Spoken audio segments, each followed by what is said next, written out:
About a year and a half ago, before Model S shipped, I remember him saying with sort of a gleam in his eye that he relishes the day that he'll be driving around somewhere in Silicon Valley and see a Model S on the road that's not like an employee car that's in testing, but like a real customer, like that he doesn't know.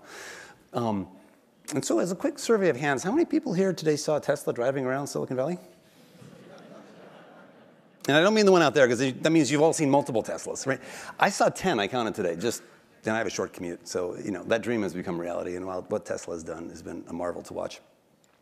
So I think a lot of folks here, business students, friends of the firm, are really curious on how this all works. And so if we could, start with some design questions and then some organizational and people kinds of questions. But starting with design, as you think about the big problems in the world that you are addressing, do you start with a particular product in mind, like there could be this Model S, there could be this Falcon 9, and then think, how do I get there? Or do you start with saying, there's something broken in the world, and I'm going to fix it, and I'm going to commit to do it, even if I don't know how I get there? Sure. So let's see. Is that on? Yeah, it seems to be good.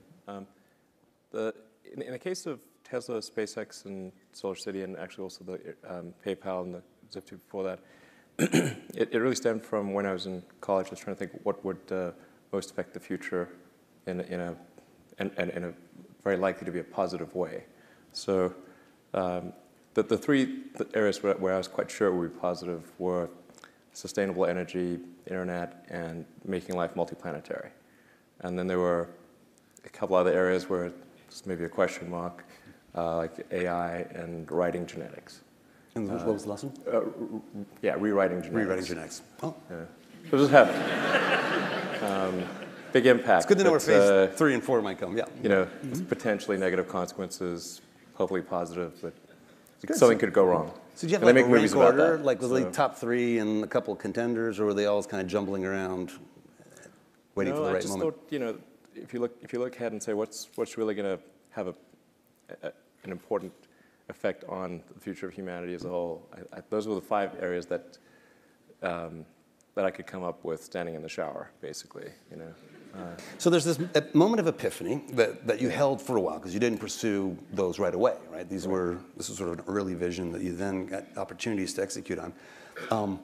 Yeah. So maybe if we pick an example like Tesla going towards the Model S or SpaceX going towards the Falcon 9, do you commit the team, yourself, your resources to that endeavor, now a little farther along, when you have the end point in mind, or just let's say the cost of goods analysis for the rocket, or gosh, EVs should be better than internal combustion engines, just in general, I'll commit.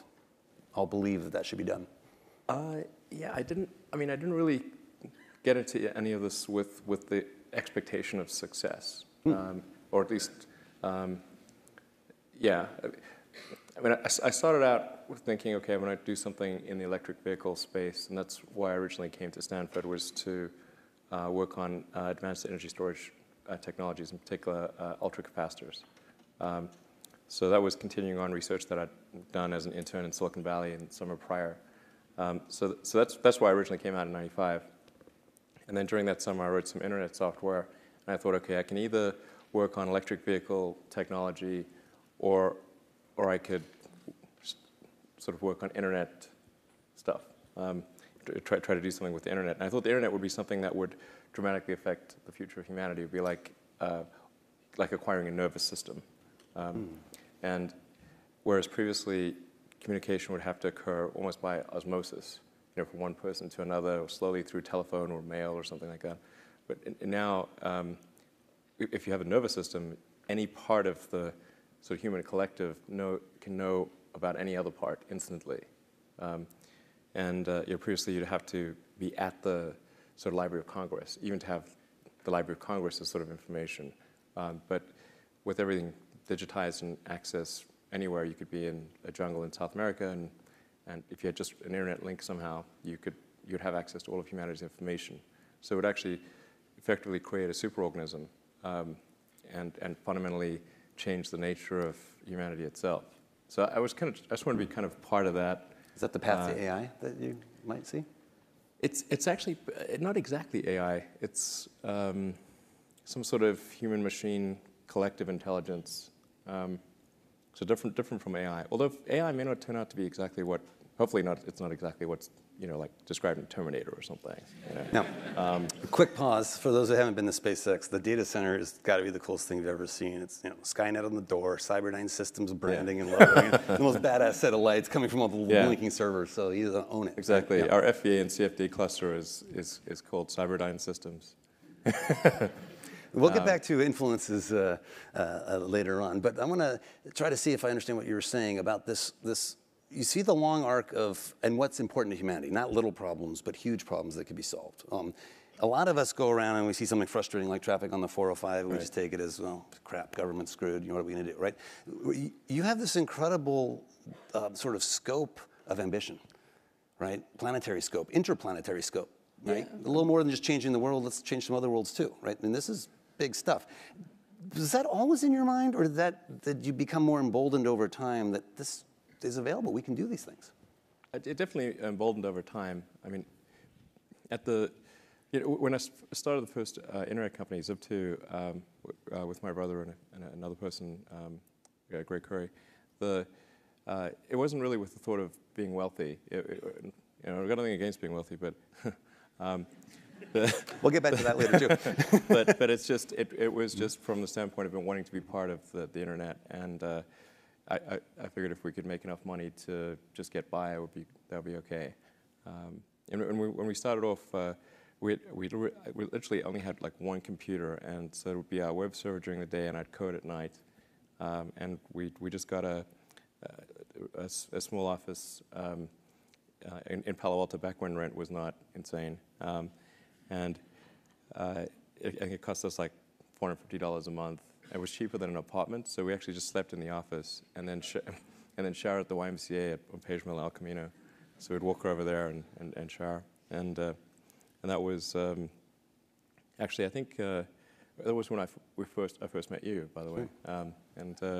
So I don't know how many people, probably not many people know this, but we actually pitched Steve in like January '96 on the Zip2 business plan, and actually I thought. Steve was actually one of the most up to speed on what actually was in our business plan. Most of the people we met did not actually read our business plan. In fact, a lot of venture capitalists we met at the time didn't even know what the internet was. They'd never used it. Sure, and they didn't think I'm not it would sure amount if we to still anything. do. Yeah, right. Yeah, I'm talking like sort of well-known people on Sand Hill. It was like, wow, okay. But at the time, nobody had made any money on the internet, so I guess that's. Then it wasn't really clear evidence that there was a business, Those were fun times. I remember Kimball and you coming in. Right. Very young-looking guys. That's what I was. Yeah. I think I was in my first 4 months on the job too. Yeah, exactly. So. Let's shift gears for a sec.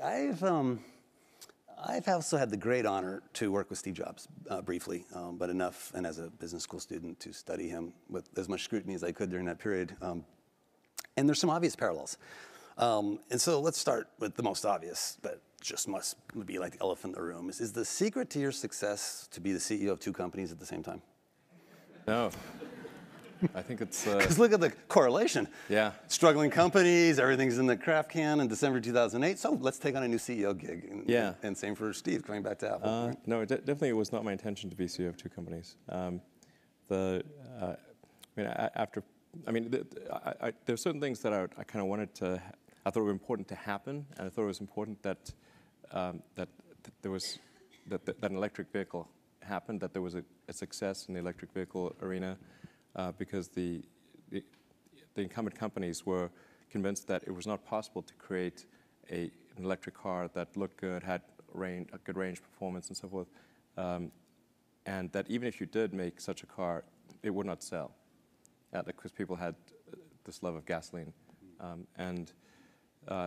So we had to show that it was possible to create a compelling electric car, long range, good looking, all those things. That was a Tesla Roadster. And if you made such a thing, people would buy it, so that's what we try to do with Tesla. By the way, I should say, like one minor sort of some correction on the introduction. I'm not a co-founder of SolarCity, but I am a co-founder of Tesla. That's right. Okay, that's a good point. So. And product architect of many of its key features. So very much like Jobs, both handed some of the detail as well as the long arc of what's important for the company.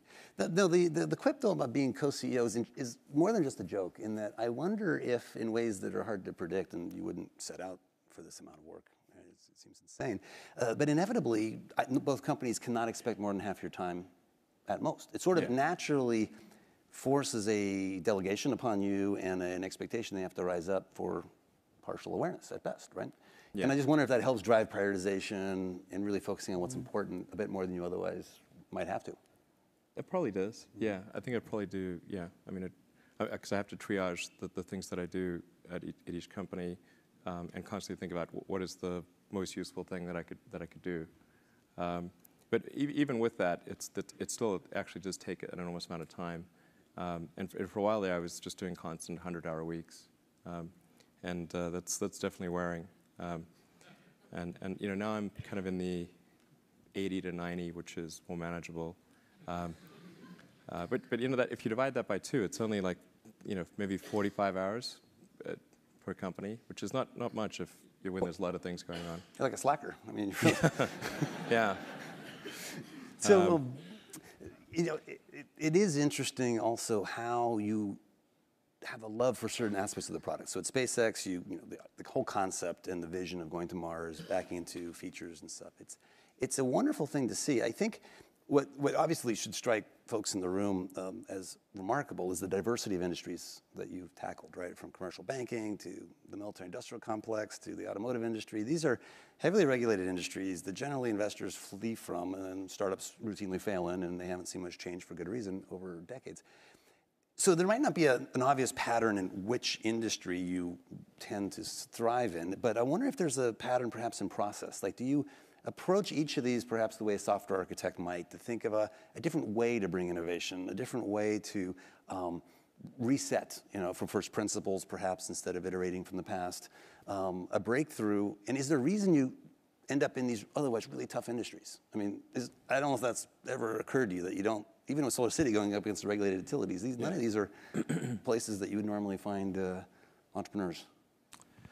Yeah, like I said, it was not from the standpoint of like what's the best risk-adjusted rate of return, or you know, where I think things could be successful. It's just like I think these things need to happen, try to make them happen, and certainly when we started SpaceX or Tesla, I thought the probability of success was less than 50%.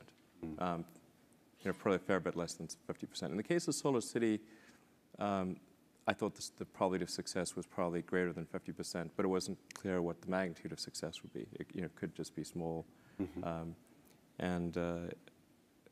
but it was. I mean, I just thought these were things that needed to get done, and even if the money's lost, okay, it's still worth trying. So you had conviction, but it didn't mean certainty, right? You knew that all vehicles would be electric in your heart, but not ultimately, that Tesla would necessarily succeed. I mean, I think the sort of fundamental good that Tesla can accomplish is acceleration of the inevitable, which is electric transportation. But I think there's a lot of value to accelerating, even though I think it's somewhat inevitable.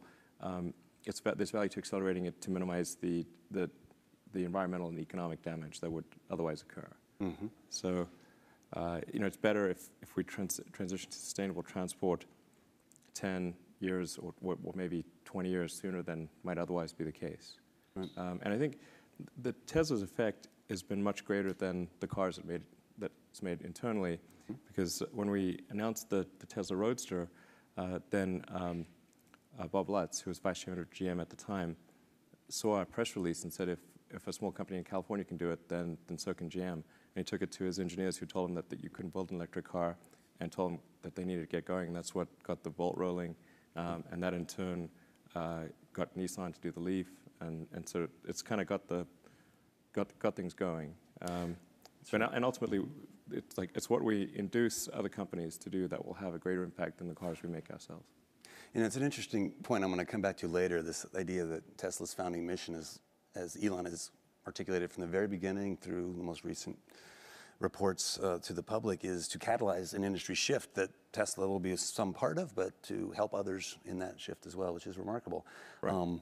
So we supply powertrains to Toyota and to Mercedes, for example. So help what could be viewed as your biggest competitors one day, you know, absolutely. to in fact accelerate that.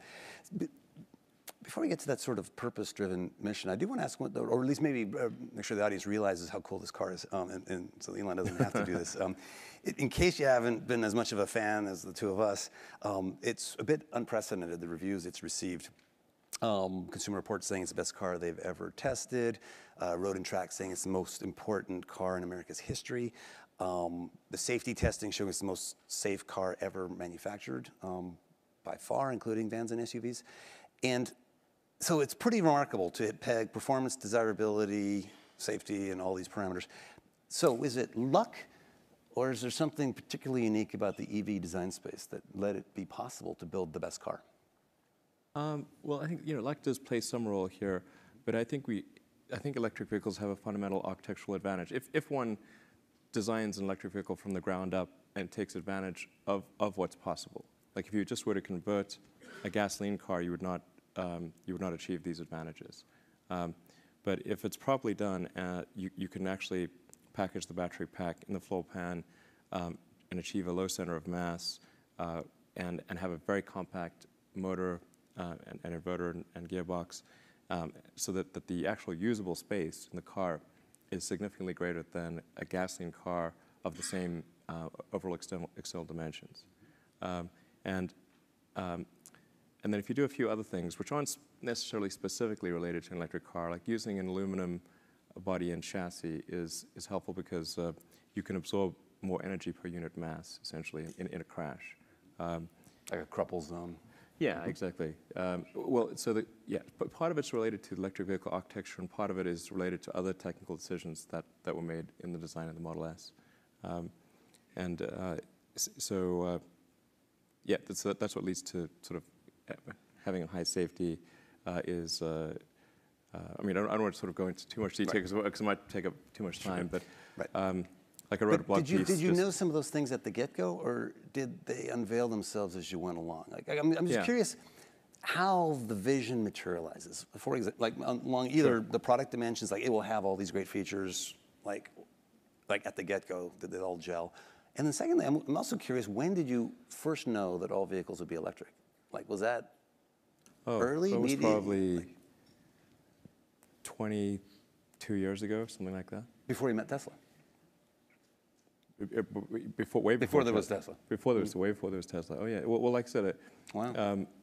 When I originally came out, when I was studying physics at Penn, that's probably when I thought it was the case. Or maybe sooner than that. Probably when I was in my sophomore year in college. And did you have certainty in your heart?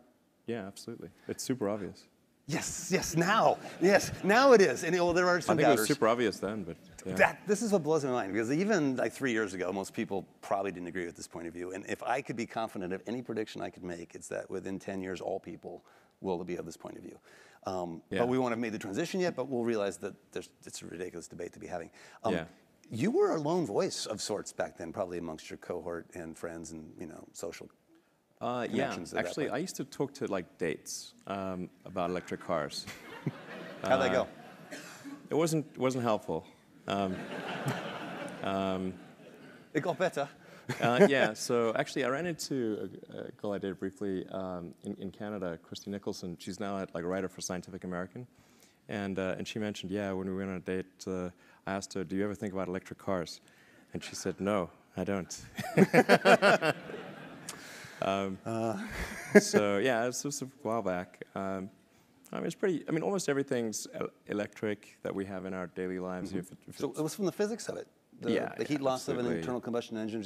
It's pretty amazing. Pretty amazing. So I want to share a little story that leads to a question along a different angle. I don't think you've heard this before, but I find it fascinating. I was at a lunch at a Google event, and out of the blue, with no expectation this would be a topic, Larry Page turned to me, knowing a little bit about our connection, and said, how much money do I have? And he mentioned a number. I thought that was cute, that he was trying to recall that. He goes, if I were to get hit by a bus today, I should leave all of it to Elon Musk. Really? Yeah. He said that? Yeah. And so I'm like, paper or pen? Can we please get this down on? Yes. So he likes zingers. I He know likes that to, actually. Like yes. he's a good friend of mine. So context is important. Actually, because, I met Larry before he got venture funding. Oh, really? So yeah. So that's like 97 Back in the garage or days? something. Yep. Yeah. Wow. Well, he's a remarkable guy, obviously also an underachiever, and has a company that wants to do good in the world, right? Yeah. And I think he looks at you with a bit of envy, because what he then proceeded to say was, I could give my money to a nonprofit and a lot less would get done than a corporation that's pursuing things that are directly aligned with things I care about, like getting off of oil and colonizing other planets. He believes in those missions and thinks that a corporation, if endowed with the right to do that as its business purpose, is the best vehicle out there, and wishes he could do more of that in his own life. He compared poignantly, I think, to some other software companies in the Pacific Northwest who might have executives who do evil for the first part of their career, then do good for the second half, and then the sad story of others who never get to the second half of their life, like Steve Jobs. Not in a joking way. I mean seriously, and it was a very deep moment. So it raises the question of a purpose-driven business. So you've heard already that Tesla is not just trying to make money. That is not the priority. In fact, if you read the most recent shareholder letter, it says profits are not. In fact, I started off the shareholder letter saying the profits are not our primary goal, and then I got a little bit of some of the board members who questioned that statement, and I was like, well, it's true, And like for now, or like just while we're growing, but no, just not the priority. Which I think in a business school is a really good point to dwell on for a moment. Yeah, it's not that I think they're unimportant or anything. It's just not the primary goal. That's right. And I actually told people that on the IPO as well. And so it's not like new information, or at least if people had watched the IPO, it's not new information. And actually, amazingly, the stock went up after that. I think there's a profound reason. I mean, you see the benefits of being focused on something that's a higher calling as your primary motivation. Your employees love it, the customers love it, partners love it, right? Yeah. And you feel better about your job. The interesting thing, the irony perhaps, is that at least within our portfolio, the companies that have that kind of a founding principle actually make more profit and grow their revenue more quickly than the ones that don't. It's this low sample set, but the handful that have taken this bold of a step to say, no, that we will not make that our number one priority, actually do a great job. And it occurred to me, and I don't know if this was conscious in your head at some point, that if you weren't wildly profitable, the auto industry wouldn't follow you. In other words, this whole mission of catalyzing a shift to a new electric vehicle isn't going to work if the business model is worse than the current business model. And so it's the obvious byproduct of what you're focusing on. Well, not obvious, but it occurs to me that it's a byproduct. It wasn't obvious at first at all. But I'm curious if that thought occurred to you that, the profits will come. Or, well, we have to generate positive cash flow, or we have to generate enough cash flow to fund future developments, which requires having a good gross margin. And so I guess one could just say, okay, well, we're going to stop developing new products, and then you would be really profitable. So at any given point, you could sort of say, well, we could be profitable, at this point in a significant way. But we've got these great things that we want to develop for the future, and they're a good investment, and that's what we're doing. And similarly at SpaceX, the founding vision was to colonize Mars indirectly. Again, interestingly, catalyzing others to move. And then you realized, hey, I've got to actually lead this charge, right? Yeah, well, with SpaceX, originally I started off just thinking, well, how do I increase NASA's budget? Actually, that was my goal. So it was like 2001 with just talking to a friend of mine, and he asked me what I was going to do after PayPal, and I thought, well, I was wondering, like, I'd like to get involved in space, but I just didn't think there was anything I could do as an individual, but I was curious as to when NASA would be sending a team to Mars, because that was always going to be the thing to do after the moon. I figured that there'd be some plan, and I'd just go to the website and I could read the schedule. And then Mars occurs. Like, oh yeah, it's like, okay, 2017, good, okay. But actually there wasn't anything on the website, and or at least I thought, like, can I not find it? Like, what's going on here? And is it secret? I don't know. But it turned out that that NASA had done a study on what it would cost to do a manned Mars mission, and this was under Bush the First, and in his first, he asked for a 90-day study shortly after taking office, and NASA came back with a $500 billion price tag. And he said, okay, maybe not. Billion with a B. That's when $500 billion was serious money for the government. So then that got totally shelved, and it was like you were not allowed to talk about any kind of crewed mission to Mars at NASA. Anyway, but I thought, well, if I can do something that would galvanize public interest, and then that public interest would translate to additional appropriations for NASA and increase their budget, then maybe they could do it.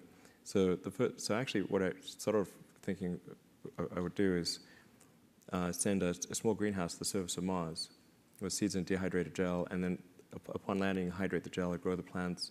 And the public tends to respond to precedents and superlatives. So this would be the furthest that life's ever traveled, the first life on Mars, and you'd have this great shot of green plants on a red background. And I thought, okay, maybe that would get the money shot. You got to beam that that be the back. money shot, yeah. I'm never quite sure whether that's a sort of a word you can use or not. Now I'm realizing maybe I should. Yeah, I didn't know its origins until somebody pointed it out to me, but. So. Okay, moving back to that greenhouse on Mars. Yeah, so the photo is out there, and it inspires others. So you get this great photo, and I thought, okay, well, if we could make this happen, this would be cool, and NASA would get the money, and they could sort of send a team to Mars, and it'd be great. So I tried to figure out how to do this with the proceeds that I had from PayPal, and I was able to figure out how to get the cost of the spacecraft down and the communications and the little greenhouse and everything. But the one thing I couldn't compress was the cost to launch, because there are only a few options, and the U.S. options were way too expensive. And so I ended up going to Russia 3 times to try to buy the biggest ICBM in the Russian nuclear fleet. That's where I'd start. Yeah. Yeah. Go big or go home. Right? Yeah. I mean, okay. There was some strange trips, that's for sure. But it's like virtually, like you can buy any. It's a very capitalist society in some ways. So I actually did negotiate a deal to buy 2 of the ICBMs minus the nukes. But I came to the conclusion after that 3rd trip that it wouldn't really matter. Like I actually came to the conclusion that my initial premise was wrong, because I actually think there's a tremendous amount of will in the American population, particularly to explore.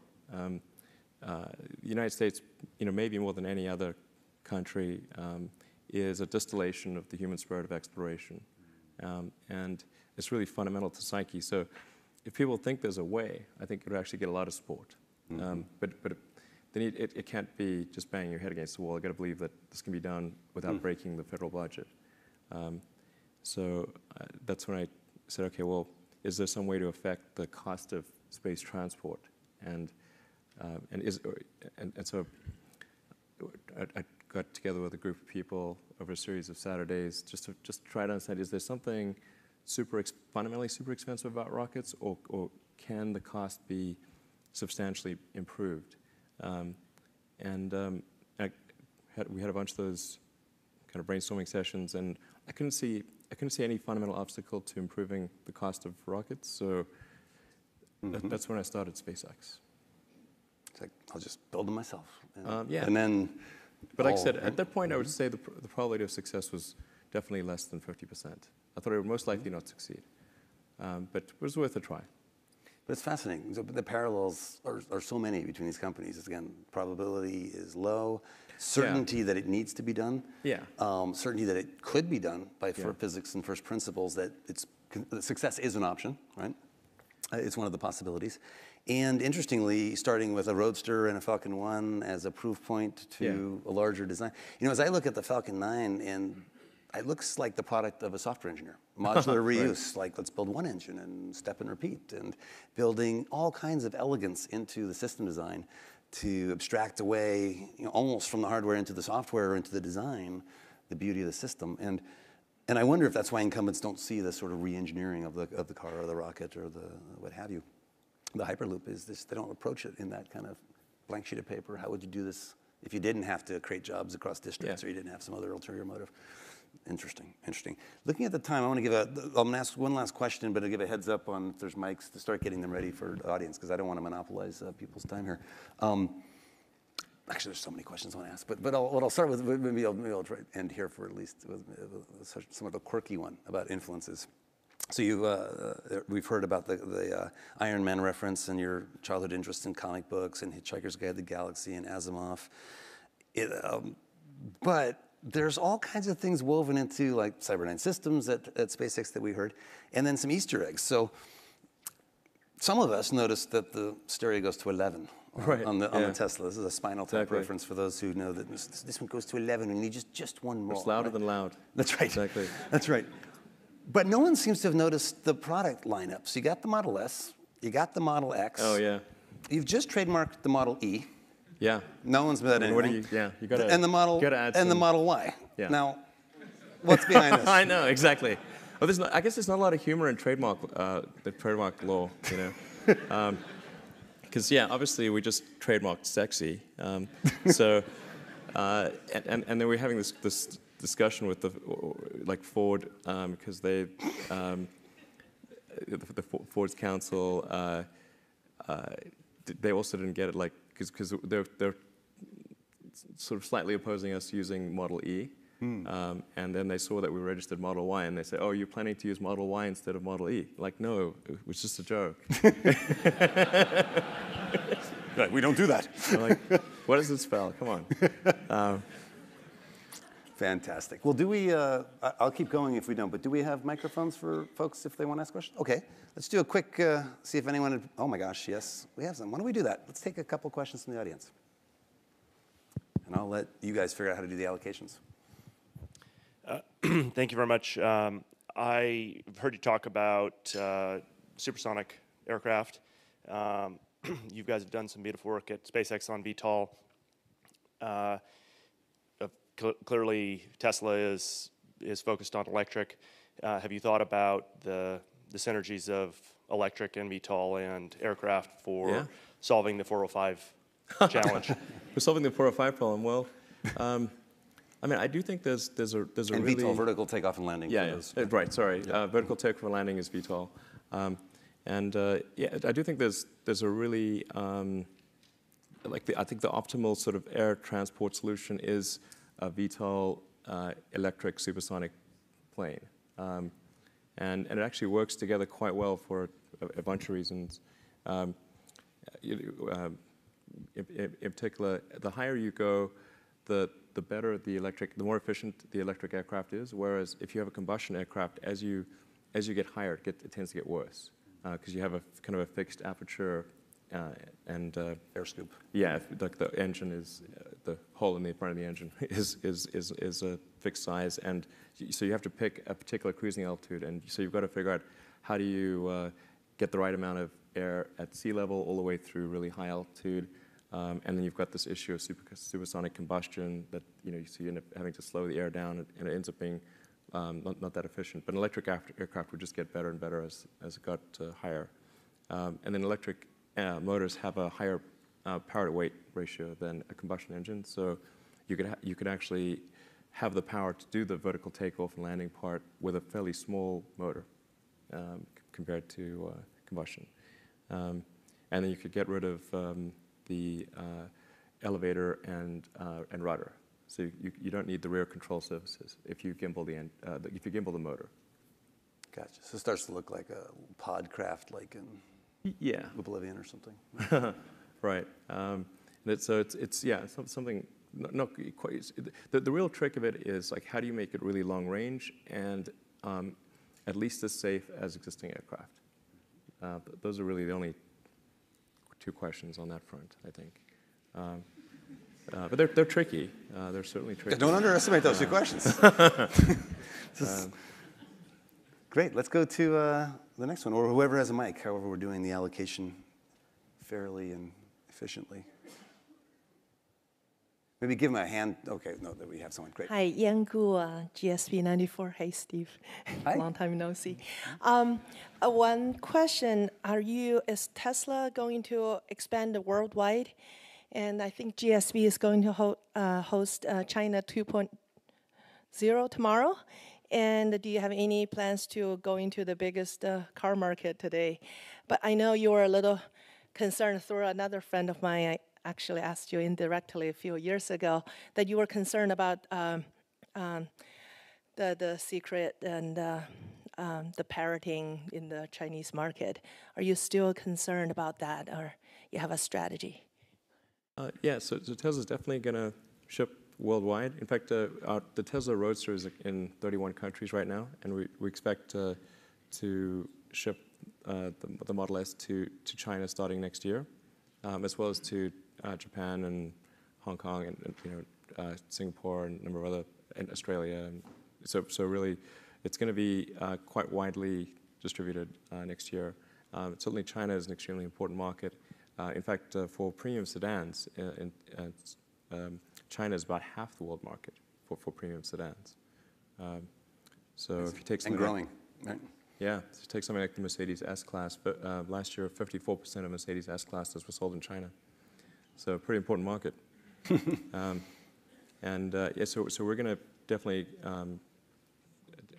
do a major push in China. And actually, some of the most enthusiastic potential customers we've seen are people from China. So we actually want to make sure that the car actually has features which are specific to the Chinese market, and make sure that it's not just taking an American product and just sort of sending it to China without any changes. So we want to make sure it's tailored to the market. Japan as well. I don't want to, it's not many American cars sell in Japan, but I think that would be like good symbolism. Yeah, I mean, like I think we should take the Japanese market seriously, and I think if we do things right, we should have reasonable sales there. So so that's going to be next year. I mean, as far as copying stuff, I think that's certainly a risk. I think China's actually getting a lot better these days, and I think the new government is taking intellectual property a lot more seriously. So I'm actually starting to feel more and more confident about the technology not being copied in China, or at least it getting much better. And I don't think it's going to be too much of an issue until we want to establish local production, and that's where we need to make sure that we do it right, and there's not an incentive for the factory team that we established there to sort of go across the road and create a competing factory. But that concern is a few years away. Great. Do we have another one? Oh, yeah. Up here. And the students are largely upstairs, is that up right? Here. Yes. Mm-hmm. Hi, Elon. This is Gabriel Parra, MBA student. First of all, thank you. It is very inspiring to hear an experience about actually, changing the world using organizations as the organization that you created. Hopefully, we will inspire another Iron Man movie as well. And I was wondering if you can tell us more about the experience about, how to balance, those trade-offs between your profits and, following purpose that goes further than just make money. You are trying to change the world, work for the humanity rather than just make profits in the short term. So what was the question? I'm not sure if I got it. How do you balance? Okay, how do you balance? Sorry. Well, yeah. Well, I mean, first of all, I should say, with all of the companies, but I think particularly SpaceX and Tesla, although they're in a good position today, they went through some super tough times, and in fact, for SpaceX, I reserved capital to have 3 launch failures, or to withstand 2 launch failures and have the third one be a success, sort of 3 strikes. And actually, we had 3 launch failures. We were just able to scrape enough money together for a 4th flight that succeeded in 2008. And then also in 2008, as Steve knows, we got the Tesla financing round done on the last hour of the last day. It was like 6 p.m., December 24th, 2008. And if we hadn't gotten it done then, the company would have gone bankrupt a few days after Christmas. So Yeah. this What he's not mentioning very is narrow. the only reason that happened is he wrote a check for the remainder of his wealth to save the company during payroll and Christmas when no one else would. And Goldman had just failed a private offering, and the financial collapse was amongst us. There was no DOE loan. There was no Daimler deal. The car had a negative gross margin. It was not pretty. Oh, and you had your largest shareholder just completely pissed off and going AWOL. Yeah. Yeah. It was ugly. Yeah. Yeah. It was a stressful period. And that was just at work. I mean, Yeah. So for a while, there really wasn't a question of profit or non-profit. It was like, we need to live. How do we live? So that was the main challenge. And now, I mean, now we're at the sort of the stage where we can say, okay, we can shift the dial between. We could make, let's say at this point, a medium amount of profit or a small amount. We've sort of chosen to make a small amount because we can reinvest the cash flow into future products. So now right now we're reinvesting the cash flow into developing the Model X, which is an SUV, and to increasing the production capacity of the factory, and doing a little bit of advanced planning on the third generation vehicle that'll be a mass market, sort of affordable, compelling electric car.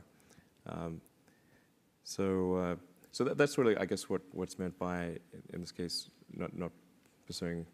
We're not trying to maximize profit at this point because it would constrain the business, the growth of the business, and constrain the overall objective of transitioning the world towards electric cars.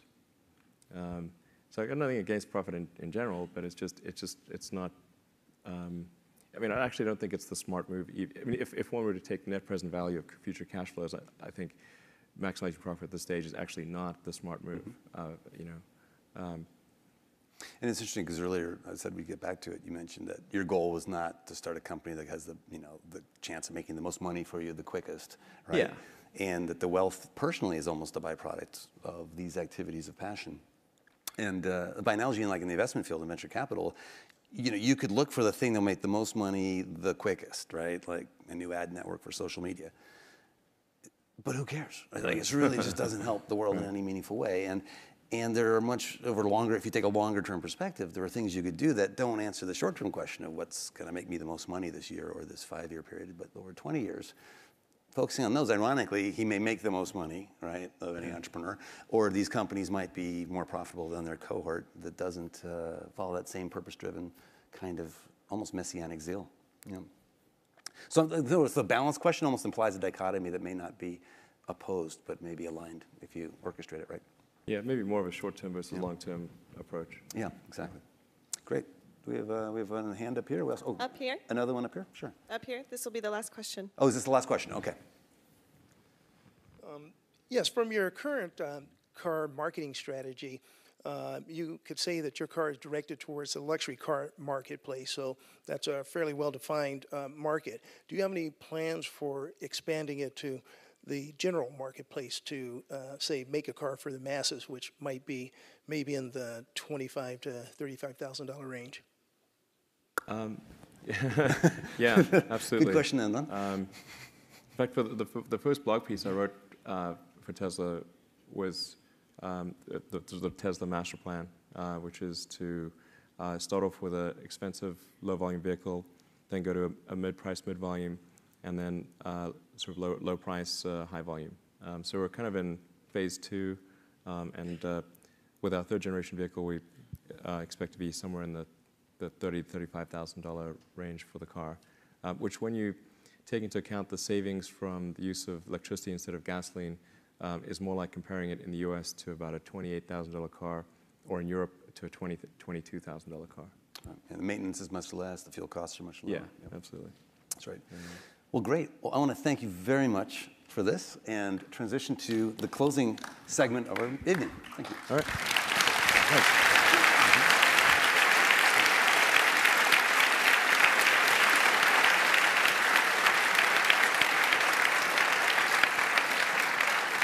Well, Elon, congratulations on behalf of the Stanford Graduate School of Business and the Stanford Alumni Association, Business School Alumni Association. Dean Sloan would like to present you with this year's Entrepreneurial Company of the Year. Really great. Thanks. Thank you very much.